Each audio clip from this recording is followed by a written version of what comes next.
I'm Mary, and I've been a doctor for almost as long as I've been Adam's wife. We've had our share of good times and tough moments, but those 32 years together passed by so quickly. Our home, big and warm, was always full of life, especially when our sons, Larry and Brian, were young. Larry and Brian were very different from each other, like night and day, but each brought their own kind of happiness into our lives. Adam and I, both being doctors, worked really hard to create a comfortable life for our family. Over the years, we managed to buy a couple of apartments, renting them out for some extra money. Life seemed to be going well until one day, Adam came home looking pale and more serious than I had seen him in years. "Mary, we need to talk," he said with a heavy tone as he put down his medical bag by the door. "I had some tests done last week. The results, they came back. It's cancer, Mary." The months that followed were a whirlwind of hospital visits, treatments, and endless hours spent in waiting rooms. Adam fought bravely, but the cancer was relentless. Watching the strongest man I knew weaken and fade away was heartbreaking. No amount of medical knowledge could prepare me for that kind of pain. One evening, as we sat quietly in the living room, Adam took my hand and said, "Mary, if things don't go the way we hope, you need to make sure everything is taken care of with the boys. The will is all set, and you'll be fine financially." Not long after that conversation, he was gone. The funeral was a solemn event, with family, friends, and colleagues coming from all over to pay their respects. But it was the quiet in the house after everyone left that hit me the hardest. The empty spaces where Adam used to be, his belongings still in their usual places, it was painful to see and remember. A few days after the funeral, I was in the kitchen, trying to figure out what to do with all the leftover food, when Larry stormed in, his face full of worry and anger. Brian followed behind him, looking like he wanted to be anywhere else but here. "Mom, we need to talk about Dad's will," Larry said, getting straight to the point, as he always did. I sighed and put down the cling film I was holding. "Yes, I know. Your father left everything to me. He wanted to make sure." I was trying to manage things when Larry slammed his hand on the counter and said, "But what about me and Brian?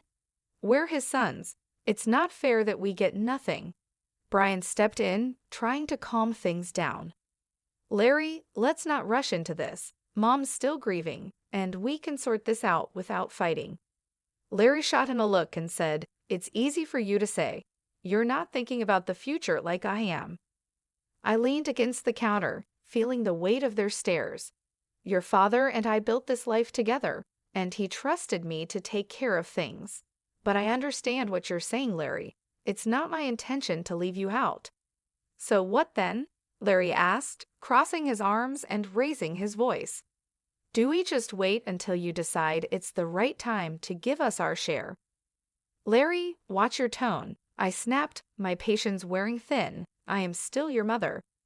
Brian stepped between us, holding up his hands like a referee. "Both of you, please. This isn't helping." "Mom, maybe there's a middle ground here."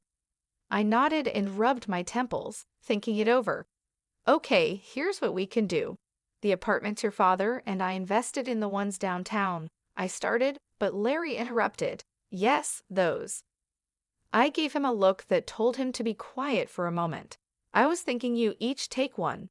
They're yours to live in or rent out, and from the savings, let's say $320,000 each to help you get started with whatever you need." Larry bit his lip, clearly doing the math in his head. "And the rest of the stuff? The house, the money?" he asked. "That stays with me for now," I replied. "When I'm gone, it will come to you, as your father wanted." Larry looked like he wanted to argue more, but Brian nudged him and said, "Let's think about this. It's a fair start. Mom's not leaving us with nothing." Larry finally nodded, though he still seemed unhappy. "Fine, but I want this in writing, Mom. No more surprises." Of course, I agreed. "We'll get everything documented properly." As they left the kitchen, I could hear Brian whispering to Larry, "Give her a break, will you? She's doing her best." Larry muttered something under his breath that I couldn't catch, and honestly, I didn't really want to. As I washed up the dishes, I wondered if Adam could see us and what he would think. I hoped I was making the right choice, but only time would tell. And time, that tricky thing, isn't always on your side. It was a sunny afternoon, one of those rare days that makes everything feel okay, when Larry brought Julie over to meet me for the first time. They hadn't been dating long, but Larry was already head over heels for her. You could tell by the way he was fussing over her, which wasn't like him at all. They walked in, and right away, Julie had this confident air about her, like she owned the place. She was dressed up and strolled into my living room, with barely a hello, her eyes scanning everything around. "Nice place you've got here," she said, flipping her hair back as she sat down without waiting to be invited. Larry was sitting beside her, grinning like a fool. I forced a smile, trying to be a good host. "Thank you, Julie. Can I get you anything? Coffee, tea?" "Coffee sounds lovely," she replied, then turned to Larry. "Babe, make sure it's black, no sugar." Larry nodded and headed to the kitchen, leaving me alone with her in my own living room, feeling like I was the guest. The silence was awkward until she finally spoke. "So Larry tells me you're pretty well off," she said, looking around at the decor. "I'm used to a certain standard, you know. My parents made sure of that." "That's good to hear," I said, not really sure what else to say. Larry came back with the coffee and handed Julie her cup. She took a sip and made a face. It's all right. Anyway, we've been talking about our future together, planning ahead, you know." "That's wise," I said, glancing at Larry, hoping he'd give me some clue about where this conversation was going. Julie set her cup down and said, "Yeah, and speaking of planning, we've been thinking about the wedding. You know, I want something special. Larry has probably told you I saw this place that's perfect for a rehearsal dinner, but it's a bit pricey. It's about $50,000. I almost choked on my coffee. $50,000 just for the rehearsal dinner. Larry jumped in. "Mom, it's important to Lauren. We want to start things off right." I put my cup down, feeling a storm brewing inside. "Look, that's a lot of money for a dinner, Julie. We need to be reasonable." Julie's face hardened. "Reasonable? Larry says you have the means. I don't see why we should compromise on something that important." Larry was nodding along with her, but I could see the unease in his eyes. He knew he was asking too much. "I'm all for celebrating," I said, trying to keep my voice calm, "but $50,000 is more than I can justify." Julie stood up, her chair scraping loudly against the floor. "I'm not used to compromising on my standards, Mary." I made it clear to Larry that I expected a certain standard of living. Larry tried to calm things down. "Mom, maybe we can find a middle ground." "There's no middle ground on $50,000 for a dinner, Larry. That's final," I snapped, my patience running out. Julie picked up her purse and glared at me. "Fine, if that's how it's going to be, then maybe we need to rethink some things." They left soon after, and I sat there, stunned by what had just happened. The nerve of that girl, coming into my home, drinking my coffee, and telling me how to spend my money, it felt like a slap in the face, a wake-up call I wasn't prepared for. A few days later, I was out at the grocery store when Larry and Julie decided to drop by again. By the time I got home, Brian was awkwardly trying to entertain them in the living room. The tension in the air was so thick that it made me want to turn around and leave, but it was my house, so I gathered my courage and walked in. Julie, all dressed up as usual, handed me a list as soon as I put down my grocery bags. "Mary, we've thought a lot about the wedding gifts, and here's what we've decided on. I hope this will be easier for you to handle." I quickly looked over the list she handed me. It was surprisingly reasonable kitchen appliances, some nice china, even a couple of pieces of furniture. "This seems quite reasonable," I said, feeling a moment of relief. "I think these are wonderful choices, really." Larry looked at Julie with hope in his eyes, but just as I was about to discuss where we could buy these items, Julie's expression changed suddenly. She gasped, "Oh no, this isn't right. Give that back." She snatched the list from my hands and dug through her purse, pulling out another sheet of paper. "Here's the actual list." This new list was nothing like the first. It included an apartment, a luxury car, an exclusive vacation, and even diamond jewelry. My jaw dropped. Is this some kind of joke? Julie didn't flinch. "No joke, Mary. These are the gifts we expect, only the best for our wedding." I stared at her, then at Larry, waiting for him to say something, anything, to show he didn't agree with this craziness. But he just stood there, looking between us, clearly conflicted but saying nothing. I couldn't hold back anymore. "Larry, why are you letting her do this? You know this is unreasonable." Julie cut in, her voice rising. "This doesn't concern you, Mary. You just need to pay up and keep quiet." When Brian stood up, his face was serious. "That's enough, Julie. You're not going to talk to our mom like that. This is her house, and you're way out of line. You need to leave now." The room was filled with tension as Larry and Julie gathered their things. Julie was muttering under her breath, clearly angry. "This is ridiculous. We'll remember this." They left, and the door slammed shut behind them. I sat down, feeling the weight of the whole situation pressing on me. Brian sat beside me and put an arm around my shoulders.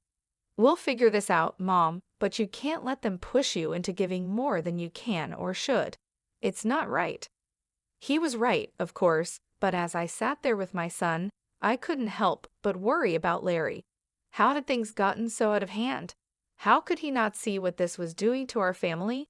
The silence that followed was filled with unspoken worries and fears for the future. I knew then that this was far from over. It was only going to get harder from here.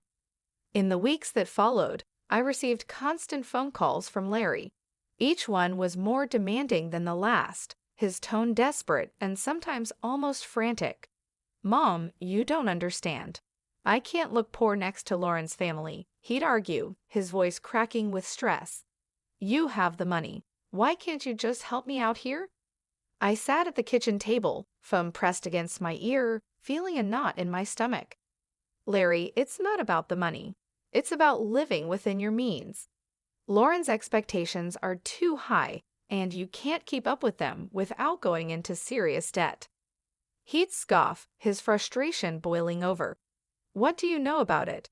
I'm not going to live like a pauper. I need more from the inheritance now. The amount you've offered isn't enough." "Larry, I've offered to cover half the wedding costs, up to $135,000, and give a $8,000 gift. That's more than generous. Everything has to be agreed upon with me, though, no surprises." There was a pause, then a sharp laugh from him. "That's nothing. You're just being stingy. You have $1 million sitting there. Why are you holding out on me?" "Because it's not just about the money," I replied, my patience wearing thin. "It's about not feeding into this unrealistic fantasy that's going to ruin you." He yelled, loud enough that I had to pull the phone away from my ear. "I don't need this. I'll handle it my way. Forget you." And with that, the call ended. Months passed in silence. I tried to keep myself busy with daily routines, trying not to worry about Larry, but the peace was short-lived. One afternoon, the phone rang, and it was my sister-in-law, Hannah. "Mary, I thought you should know." Hannah's voice was hesitant, careful. "Larry is flying all the wedding guests to Bermuda. He sold his apartment to pay for it and expects you to get there on your own. He mentioned you weren't interested in helping." I hung up, a mix of anger and sorrow swirling inside me. How could he be so reckless? Before I could process it all, Brian came into the room, his expression serious. "Mom, there's something you need to hear." I recorded their conversation when they were sitting here in the living room. He handed me an audio recorder. I pressed play, and the voices of Larry and Julie filled the kitchen. "Your mom is just a nasty old woman with a fat wallet.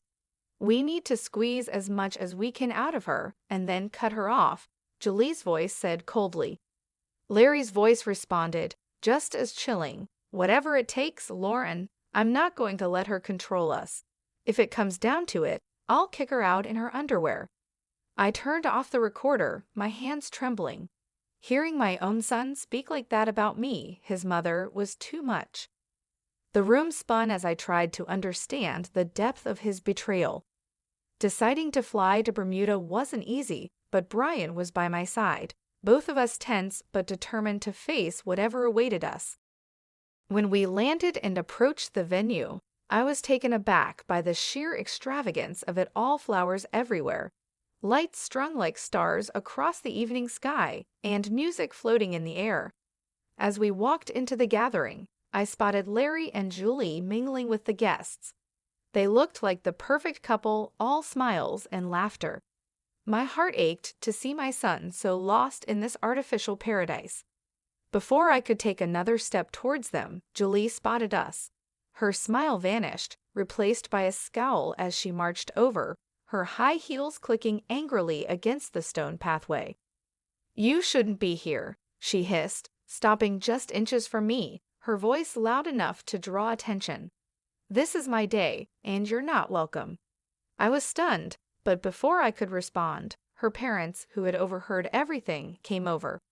Her father, a tall and stern-looking man, spoke first.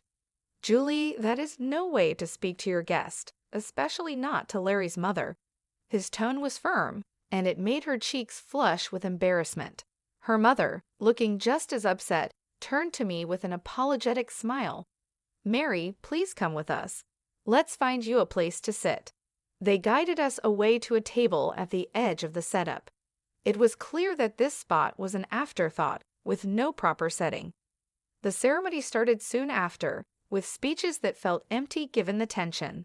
Then, unexpectedly, I was handed the microphone. I stood up, my legs shaky but my resolve firm. "I came here today to wish my son and his new wife a happy future," I began, my voice steady despite how I felt inside. "But I also believe in honesty and integrity, qualities that have been sadly missing in the events leading up to this day." Julie's face went from pink to red, her eyes glaring at me with anger. I was asked for money, time, and again in amounts that no reasonable person would find justifiable. When I couldn't meet these demands, I was threatened with being cut off from my family and future grandchildren. My voice cracked a little, but I continued. Brian, seeing my distress, stepped closer and put a supportive hand on my shoulder. I nodded at him, then played the audio recording he had made. Julie's voice filled the air, cold and calculating, discussing how they would get more money from me. Larry's voice agreed, saying he was willing to leave me with nothing for the sake of his bride. The crowd murmured, shocked and disapproving. I turned off the recorder, and the silence was heavy. I gave my son an apartment and $35,000, and yet it was never enough. Today, I'm making it clear that I will not be treated as an ATM or threatened. I am disowning Larry and Julie. I wish them well, but from this day forward, I am choosing to remove myself from their lives. The reaction was immediate. Julie screamed, her voice shrill and wild. "You've ruined my wedding. I curse you." After everything that had happened, coming back home was bittersweet. In the quiet, I made a decision that even surprised me. I quit my job. I had spent years healing others as a doctor, but now it was time to heal myself and rebuild the life that recent events had shaken. Brian, bless his heart, had just graduated from art college and was full of ideas and ambition. With the $37,000 I gave him, Brian opened his own tattoo parlor. It wasn't just any shop, it quickly became a place where art and skin came together in beautiful ways. Brian put his heart and soul into his work, and it paid off. He started entering tattoo contests, and soon his name was on everyone's lips in the local community. Before we knew it, he was opening more locations, creating a network of salons that became a hotspot for tattoo enthusiasts. I'd watch him sketch late into the night, his dedication a sharp contrast to the chaos his brother had chosen. "You're doing amazing, Ollie," I'd say, pride swelling in my chest. During these peaceful months, Larry reappeared one afternoon. He showed up at the door, his eyes tired, His shoulders slumped a far cry from the ambitious, sharp man he used to be. "Mom, I need to talk," he said, not waiting for an invitation to sit down. His voice was weary, so different from the demanding tone I had grown used to. I sighed and motioned for him to continue. "What is it, Larry?" "It's Lauren. She's driving me crazy, wanting more and more. Nothing's ever enough. I got a second job, but it's still not enough for her." His words were filled with desperation, but they couldn't erase the past so easily. "Larry, I warned you. I told you that living like that with someone like her was unsustainable." He rubbed his face, frustration clear. I know you did, but I thought," his voice trailed off, hopelessness replacing any explanation. "Thought what?" "That money would just appear because you wanted it to." My tone was harsh, years of pent-up frustration making it hard to soften my words. "Look at your brother. He started with the same amount and made something of himself without stepping on others."